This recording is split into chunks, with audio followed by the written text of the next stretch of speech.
वफाकी वज़ीर दाखिला मोहसिन नकवी का चेयरमैन PTI बैरिस्टर गौहर से राबता। मौजूदा सूरत हाल पर गुफ्तगू। मोहसिन नकवी ने बैरिस्टर गौहर को इस्लामाबाद हाई कोर्ट के ऑर्डर के बाद की सूरत हाल से आगाह कर दिया। इसके अलावा वज़ीर दाखिला ने कहा कि हम अदालती हुक्म के पाबंद हैं, किसी जुलूस, धरने या फिर रैली की इजाज़त नहीं दे सकते। बेलारूस के सदर की क़यादत में आला सतह के वफ्द की मसरूफियात के बारे में भी आगाह किया। बेलारूस का आला सतह का वफ्द कल इस्लामाबाद पहुँच रहा है। बेलारूस के सदर 25 नवंबर को इस्लामाबाद पहुँचेंगे। मोहसिन नकवी की जानिब से कहा गया वफ्द 27 नवंबर तक इस्लामाबाद में रहेगा। चेयरमैन PTI बैरिस्टर गौहर ने कहा कि पार्टी से मुशावरत के बाद आपको हतमी राय से आगाह कर दूंगा। PTI के एहतजाज से कबल इस्लामाबाद रावलपिंडी में रास्ते बंद। एरन एवेन्यू, मार्गला रोड दोनों अतराफ से कंटेनर्स लगाकर ब्लॉक। इस्लामाबाद में मेट्रो बस सर्विस IJP से पाक सेक्रेटेरिएट तक बंद कर दी गई है, जबकि जुड़वा शहरों में कल मेट्रो बस सर्विस मुकम्मल तौर पर बंद होगी। मकामी शहरियों की सहूलत के लिए पुलिस ने एक्सप्रेस हाईवे को खोल दिया है, जबकि खन्ना पुल और फैजाबाद में ट्रैफिक बहाल कर दी गई है। वफाकी दारुल हुकूमत में बस अड्डे बंद। रावलपिंडी में भी तमाम इंटरसिटी ट्रांसपोर्ट अड्डे ताहुक्म सानी बंद रहेंगे। लाहौर के भी तमाम दाखिली और खारजी रास्ते कंटेनर्स लगाकर बंद कर दिए गए हैं। PTI के एहतजाज से कबल इस्लामाबाद रावलपिंडी में रास्ते बंद कर दिए गए हैं। एरान एवेन्यू, मार्गला रोड दोनों अतराफ से कंटेनर्स लगाकर ब्लॉक कर दी गई है, जबकि इस्लामाबाद में मेट्रो बस सर्विस IJP से पाक सेक्रेटेरिएट तक बंद कर दी गई है। और जुड़वा शहरों में कल मेट्रो बस सर्विस मुकम्मल तौर पर बंद होगी। इसी हवाले से मजीद बात करेंगे इस्लामाबाद से ब्यूरो चीफ अदील बड़ाइच और लाहौर की सूरत हाल बताएंगे सुहेल कैसर। तो सबसे पहले इस्लामाबाद का रुख करेंगे। अदील बड़ाइच, आप बताइएगा इस्लामाबाद में क्या सूरत हाल है, आप कहाँ पर मौजूद हैं, कौन से दाखिली और खारजी रास्ते खुले हैं? देखें, इस वक्त चौक पे मौजूद हूँ और ये वो मुकाम है जहाँ पे कोई भी एहतजाजी जब कॉल आती है तो D चौक की कॉल दी जाती है, जहाँ पर इससे पहले पाकिस्तान तहरीक इंसाफ ने 126 दिन का धरना भी दिया। और अब पाकिस्तान तहरीक इंसाफ की कॉल से कबल इस वक्त हम इस्लामाबाद की अगर मंजर कशी करें तो इस्लामाबाद इस वक्त कंटेनर्स का शहर बन चुका है और कंटेनर्स की कई लेयर्स जो हैं हर रोड पे नज़र आ रही हैं। और 20,000 के लगभग जो नफरी है, जिसमें पुलिस है, जिसमें FC है, जिसमें रेंजर्स है, वो इस्लामाबाद में डिप्यूट कर दी गई है। इस्लामाबाद आने वाले दाखिली रास्ते ही नहीं सिर्फ, बल्कि इस्लामाबाद से कोसों दूर जो इलाके हैं उनको भी बंद कर दिया गया है। रावलपिंडी के जो रास्ते हैं उनको भी जो है वो बंद किया जा रहा है। इसके अलावा जो GT रोड है उसमें भी बहुत सी रुकावटें हैं, यानी इस्लामाबाद की जानिब रुख करना जो है वो तकरीबन नामुमकिन हो चुका है। इसके अलावा जो मोटरवेज है उसको तकरीबन 8 मुकामात पे बंद किया गया है। इस वक्त अगर हम बात करें D चौक में, इस वक्त यहाँ हू का आलम है। यहाँ पर कंटेनर्स लगा के इसको कई लेयर्स में कंटेनर्स लगा के इसको गया। अपनी रिपोर्टिंग टीम से जानते हैं, सबसे पहले आदिल तनौली से बात करते हैं। आदिल, कितने बड़े अरेंजमेंट्स जो है वजारत दाखिला ने यहाँ पर कर रखे हैं? 20,000 के लगभग जो नफरी है, स्ट्रेटजी क्या है? इस मरतबा बड़ा एग्रेसिव मोड नज़र आ रहा है इंतज़ामिया का।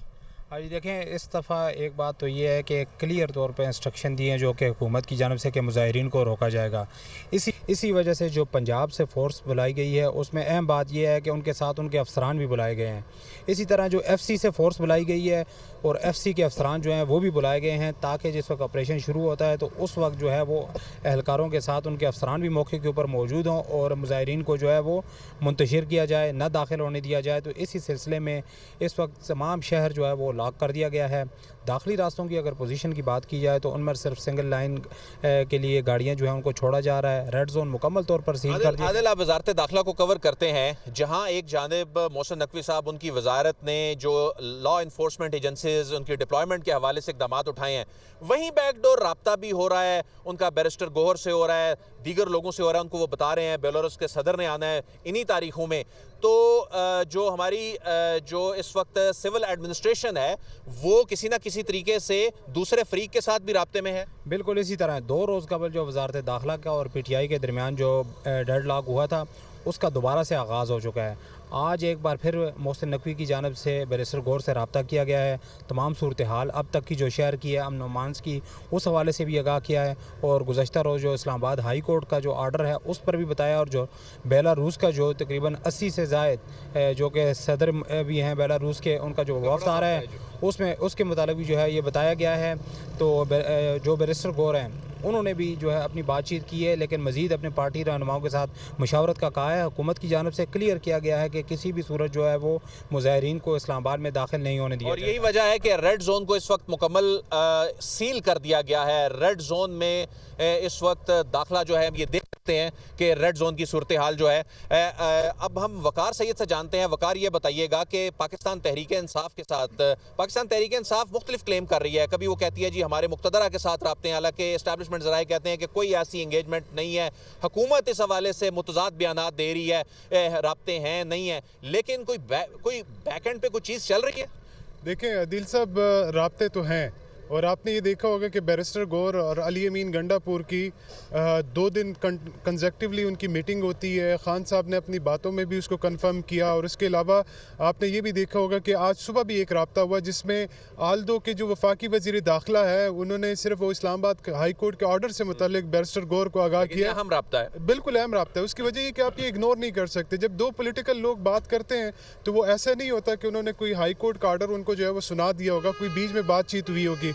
जो पाकिस्तान तहरीक इंसाफ के जो टॉप लीडरशिप है, 2-3 लोगों से हमारे राब्ते हुए हैं सुबह ही, और उनकी जानिब से ये कहा जा रहा है कि जी बिल्कुल उनकी जो हुकूमती अहम शख्सियात हैं उनके साथ बातचीत है। लेकिन जैसे कल भी हमने बताया था कि पाकिस्तान तहरीक इंसाफ के जो मुतालबे हैं उसमें जो सबसे पहला मुतालबा है वो बानी पीटीआई और जो उनके कुछ कारकुनान हैं जिनकी रिहाई का मुतालबा किया गया है। जब हमने उनसे पूछा कि इससे मुतल्लिक क्या कोई यानी कुछ तो उन्होंने भी डिमांड किया होगा, तो ये बताया ठीक है। अदिल, आप साथ ही रहिएगा, साथ ही नुमाइंदे भी हमें इस सारी सूरत हाल से अपडेट कर रहे हैं इस्लामाबाद की। फिलहाल इस्लामाबाद मुकम्मल तौर पर सील है। लाहौर की सूरत हाल क्या है? सोहेल कैसर हमें लाहौर से ज्वाइन कर रहे हैं। सोहेल, आप लाहौर के किस मकाम पर मौजूद है? क्या सूरत हाल की है लाहौर की, और बिलखुसूस लिबर्टी चौक की? चूँकि जब भी पीटीआई का जलसा, धरना या फिर कोई जुलूस का आगाज़ होता है पीटीआई का, वो लिबर्टी से होता है, तो इस वक्त लिबर्टी की क्या सूरत हाल है और दीगर इलाकों की क्या सूरत हाल है लाहौर के?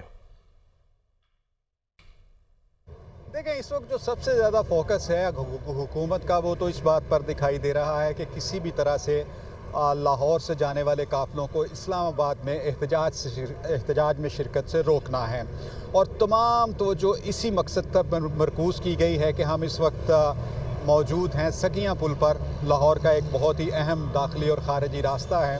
यहाँ आने से पहले बाबू साबू से हम होकर आए। बाबू साबू पर तमाम ट्रांसपोर्ट के अड्डे वहाँ मौजूद हैं, और वहाँ हमने ये देखा कि जितने ट्रांसपोर्ट के अड्डे थे उनको टेंट लगाकर ना सिर्फ बंद किया गया था, बल्कि उन टेंटों के बाहर पुलिस एहलकारों को भी तैनात हमने देखा ताकि कोई बस चकमा देकर वहाँ से ना गुजर जाए।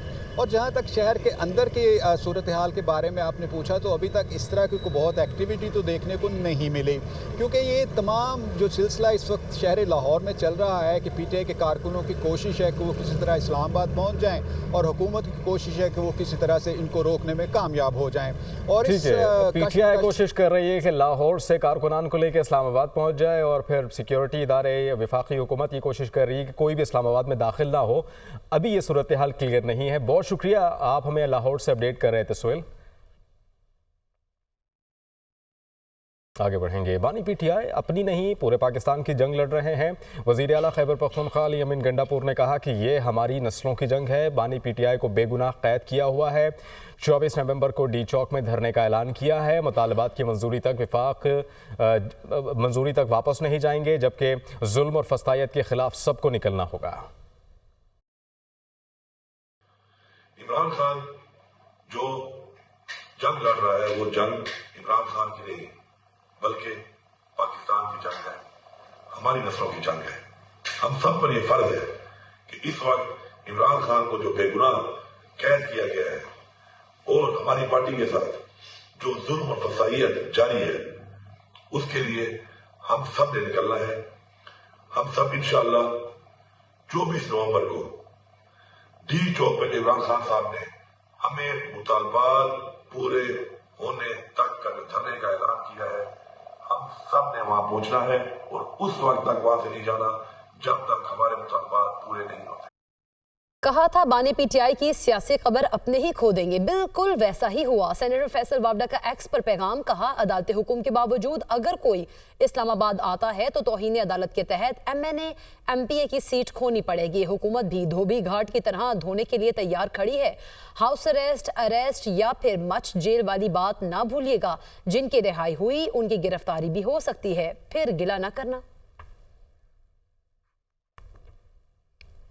पीटीआई का कल इस्लामाबाद में मुमकिन एहतजाज, वजारत दाखिला के मोबाइल फोन इंटरनेट सर्विसेज मुअत्तल करने के अहकाम। ज़राए पीटीए के मुताबिक गुज़िश्ता रोज़ वजारत दाखिला से खत मौसूल हो गया था। सूरत हाल का जायजा ले रहे हैं। एहतजाजी सूरत हाल के मद्देनजर कल मोबाइल इंटरनेट सर्विसेज मुअत्तल करने का इम्कान है। इसी पर बात करेंगे। हरीम जदून हमारे साथ मौजूद हैं। हरीम, आगाह कीजिएगा, क्या इम्कान जाहिर किए जा रहे हैं?